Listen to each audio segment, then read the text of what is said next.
Just before we leave that issue, so Lisa, can you just let us know exactly what happens? It's actually going to recalculate the fee. I will issue them a letter of reinstatement that you will sign, and then I will recalculate the fee. If it doesn't go down, we may come to the planning commission to negotiate it similar to Clinton Avenue. What I'll probably do is ask him, I know that it was previously being marketed, I'm not sure whether it was at one lot or two lots, it should have only been as one lot, but maybe they've got some kind of appraisal on the property that could be useful for calculating the fee, rather than the methodology that's in the subdivision regulations.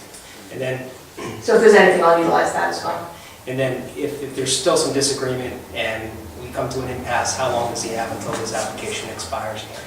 A year, then he has to record it. However, the state passed that law last year, actually when was it, in November, was called tolling of applications, and what it did was it extended applications until,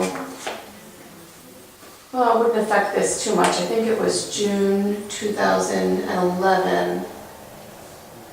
So in other words, if applications have expired between last June and, it was a 2-year period, I'm sorry, November and next June, they would automatically be extended to that date. It was an economic development initiative on the state's part to allow people that were unable to get financing for building of subdivisions or building of developments, and they had approvals already in place.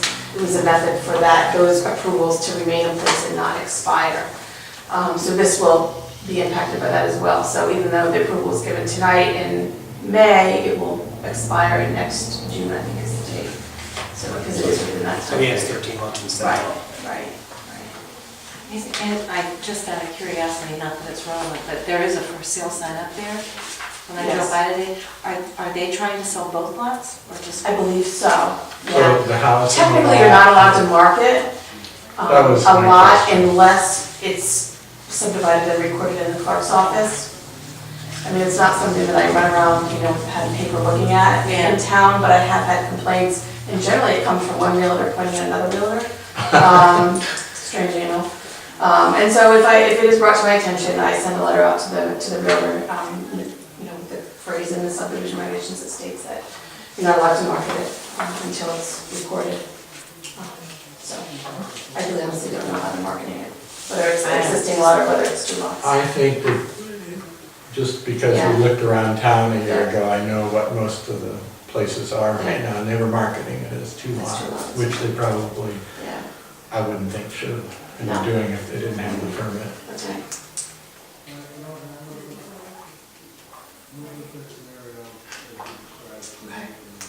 Okay. Did that answer your question in terms of process? Okay, item 2 under old business is the comp plan survey. We have the version 2 with the changes that we came up with at our last meeting, annotated. And Lisa, how would you like to tackle this?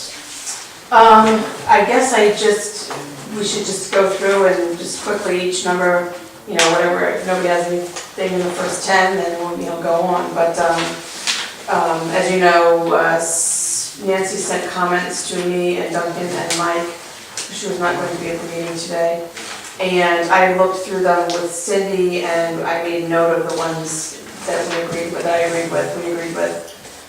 So I will talk about those as well, because there were some good points.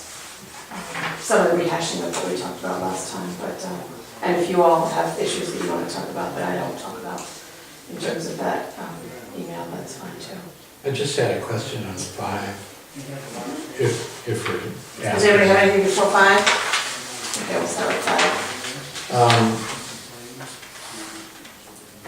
I guess I didn't remember that, and just correct me, that we were scratching the one that said do you have confidence quality is adequate. I know we were going to combine them. Yeah, And we what already I did. thought we Yep. were going to do was add that into the question. Maybe I misunderstood. Oh, instead of making a separate question? I didn't see it as, Number oh, six. I see it, 6. It's I'm number sorry. 6, and you know why I changed that wording is because that's the way it was worded in the last survey. And I asked number 4, do you think the town has a water quantity? So I just changed it to, do you No, I think the see town it, has a I'm water sorry. quality? So that's the only reason I did that, was just to make the terminology consistent. I don't know why I came up with new wording. No, I actually missed Yeah. the question. Yeah. It's mental. So it didn't go away, it's just down on number 6. I see it. Yep. Okay. Number 7, Nancy had a comment that spending public funds to determine the islands, she wants to add safe yield in there in parentheses instead of at the end. And then the definition of what safe yield is follows. I don't know if she was doing that. Okay, here was something after 7. I've got some comments on 14. Does anybody have anything between 7 and 14?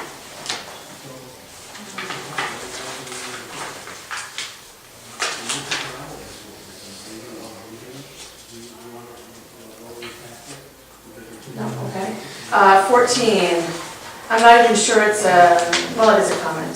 This was also from Nancy. Should Jamestown take a proactive stance on maintaining? She would like to take out historic, just leave it scenic views to the bay. Where is this? Number 14.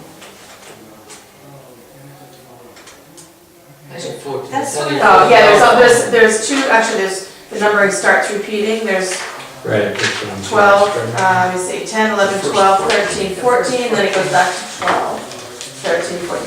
So, Oh, okay. the first 14, yeah. First 14. That automatic numbering, it's gonna be the death of me. So take out historic was the comment. Now on C, It seems to me though, and I did comment to Nancy on this one, that I can understand the desire to maintain historic and scenic views.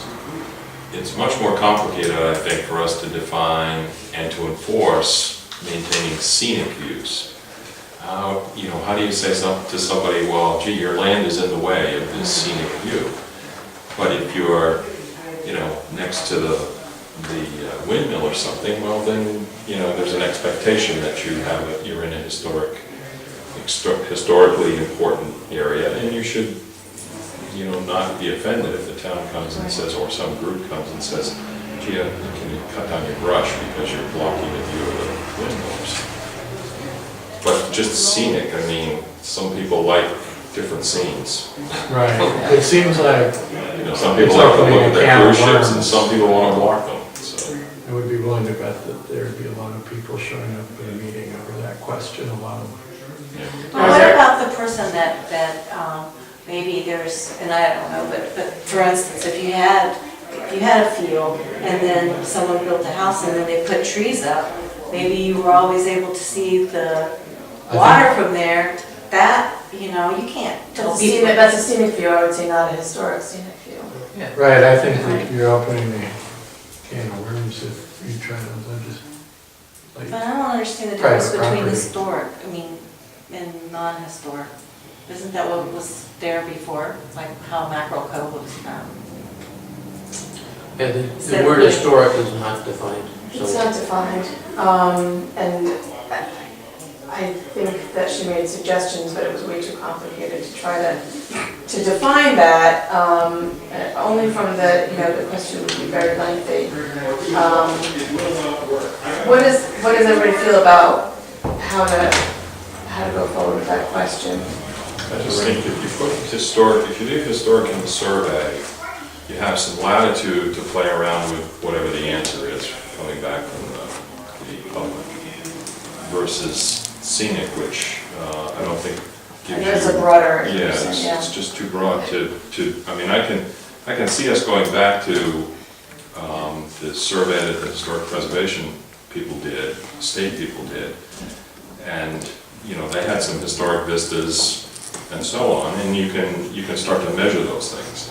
I just don't think, I could sit here and say, well, everything is scenic. Right.